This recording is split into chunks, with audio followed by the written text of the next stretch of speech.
Hi Chetan గారు. నమస్తే madam. Chetan గారు, ఏజ్ తో సంబంధం లేకుండా దట్టు ఎక్కువ శాతం ఉమెన్ లోనే చూస్తామండి మోకాళ్ళ నొప్పులు అనేవి. ఎందుకని? లేడీస్ లో మోకాల నొప్పులు ఎక్కువ చూస్తారు కదా. మ్మ్. మీకు ఇప్పుడు ఒక జనరల్ క్వశ్చన్ అడుగుతా నేను. మ్మ్.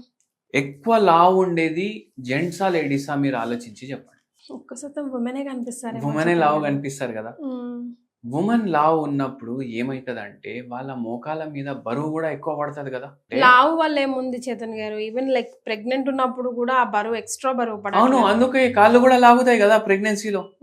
అవునా కదా. ఇంకోటి ఫ్యాక్ట్ చెప్పాలంటే, ఒక స్కెలిటన్ ఉంది అనుకోండి, ఒకటి బై ఛాన్స్ అస్థి పంజరం దొరికింది అనుకోండి ఎవరికన్నా, స్కెలిటన్ అది చూసి అబ్బాయిదా అమ్మాయిదా అని చెప్పొచ్చు. ఎలా అండి? ఎందుకంటే అబ్బాయిల బొక్కలు వేరే ఉంటాయి, సేమ్ ఉంటాయి కానీ దాని వెయిట్ వేరే ఉంటది. అమ్మాయిలవి జర లైట్ వెయిట్ ఉంటాయి, అయితే బొక్కలు కూడా లైట్ ఉన్నాయి. అవునా కదా. మళ్ళా దాని మీద బరువు కూడా ఎక్కువ ఉంది, అయితే వెయిట్ బేరింగ్ కెపాసిటీ కూడా తగ్గుతుంది కదా. ఒక అస్థి పంజరం చూసి అది అమ్మాయినా అబ్బాయినా అది ఒక్కటే కాదు, దాని ఏజ్ కూడా చెప్పొచ్చు. దాని ఏజ్ కూడా చెప్పొచ్చు. ఎలా చేతన్ గారు? బోన్స్ ని బట్టి, బోన్ సైజ్ ని, డెన్సిటీని బట్టి అది మొత్తం. ఇప్పుడు అరుగుదల కనిపించింది అనుకోండి, దాని తర్వాత ఏజింగ్ కూడా కనిపిస్తుంది. ఒక్కొక్క ఏజ్ లో ఒక్కొక్క బొక్క ఒక్కొక్క లాగా ఉంటది. ఇన్ని చెప్తుంది ఒక అస్థి పంజరం. అయితే అదే చూసి మనం ఏం అర్థం చేసుకోవాలంటే, అందుకే అమ్మాయిల్లో ఎక్కువ వస్తాయి. ఎందుకంటే వాళ్ళకు కాల్షియం అనేది చాలా అవసరం పడుతుంది బాడీలో. వాళ్ళ బొక్కలు కూడా జర లైట్ వెయిట్ ఉంటాయి అబ్బాయిల కన్నా. మళ్ళీ దాని తర్వాత లైట్ వెయిట్ ఉన్నప్పుడు దాని మీద బరువు కూడా తక్కువ పడాలి కదా. నా ప్రకారం నేను ఒకటి చెప్తాను మీకు. జెంట్స్ పడేది కష్టాలు అంటే లేడీస్ పడేది అష్ట కష్టాలు. అదేలేండి. ఎందుకు అంటే అన్ని చూసుకోవాలి. అంతే కదా చేతన్ గారు. అమ్మగారింటి సమస్యలు మాకే, అత్తగారింటి సమస్యలు మాకే, బయట కష్టాలు మాకే, వెరిగింటి పుల్లింటి అన్ని అన్ని అన్ని మనకే కావాలి. ఒక పేషెంట్ కి 38 years లో మోకాల నొప్పులు స్టార్ట్ అయినాయి. Female patient. ఇప్పుడు వాళ్ళకు పిల్లలు లేరు, ఐవీఎఫ్ తీసుకున్నారు, పిల్లోడు పుట్టిండు. అప్పుడే పుట్టిన పిల్లలు నైట్ టైం పడుకోరు చాలా పిల్లలు, తెలుసు కదా మీకు. ఇప్పుడు నైట్ మొత్తం ఆ పిల్లోని వెనకాల చూసుకోవాలి. మళ్ళా వాళ్ళ ఆయనకి ఏమో షిఫ్ట్ టైమింగ్ వేరే ఉంది మొత్తం, ఆయన ఏమో హెల్ప్ చేయలేడు.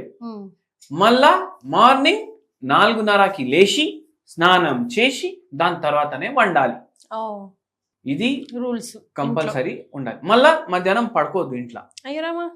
అన్ని రూల్స్ అయితే అన్ని ఇట్లా ఏమైపోయింది అంటే, ఆ పేషెంట్ కి ఆ పిల్లోడు కూడా పడుకుంటలేడు. మళ్ళీ 1.5 years 2 years పడుకోలేదు నైట్ లా.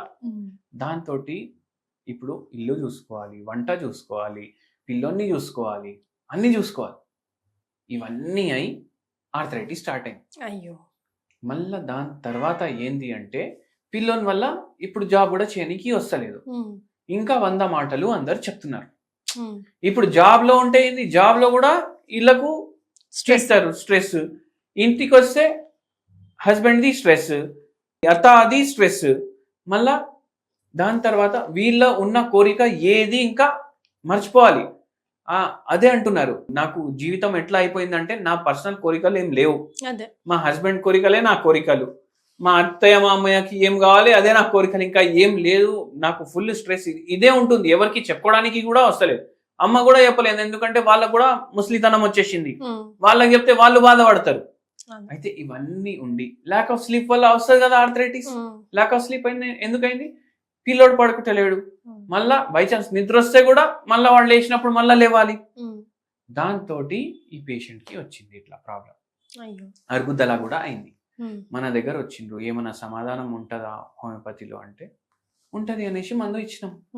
మందు ఇచ్చిన తర్వాత 5 నెలలకి మోకాలు నొప్పులు తగ్గిపోయినాయి.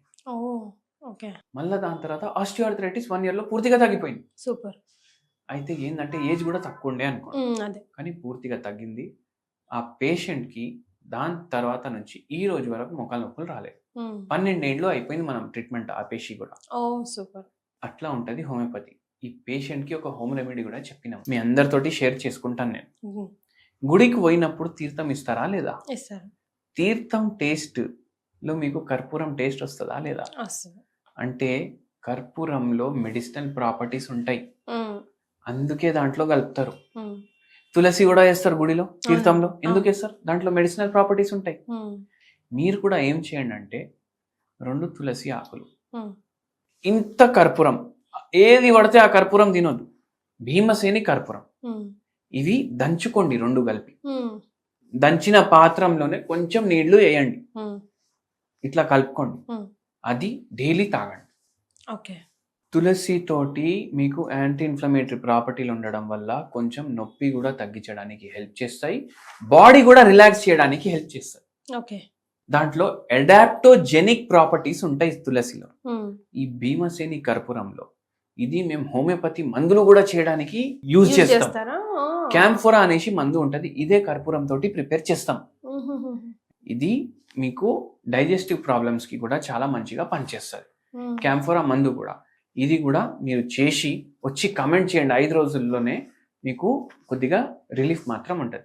పూర్తిగా తగ్గడానికి మీరు మీ శరీరాన్ని బట్టి మీకు హోమియోపతి మందులు ఇస్తారు, మీరు కన్సల్ట్ చేయొచ్చు. సో విన్నారు కదా, ఈ రెసిపీని ట్రై చేయండి, మీకు ఎలా అనిపించిందో కింద కమెంట్ చేయండి. అండ్ ఈ వీడియో చూసిన వారికి డాక్టర్ చైతన్య రాజ్ గారి అపాయింట్మెంట్ పూర్తిగా ఉచితం.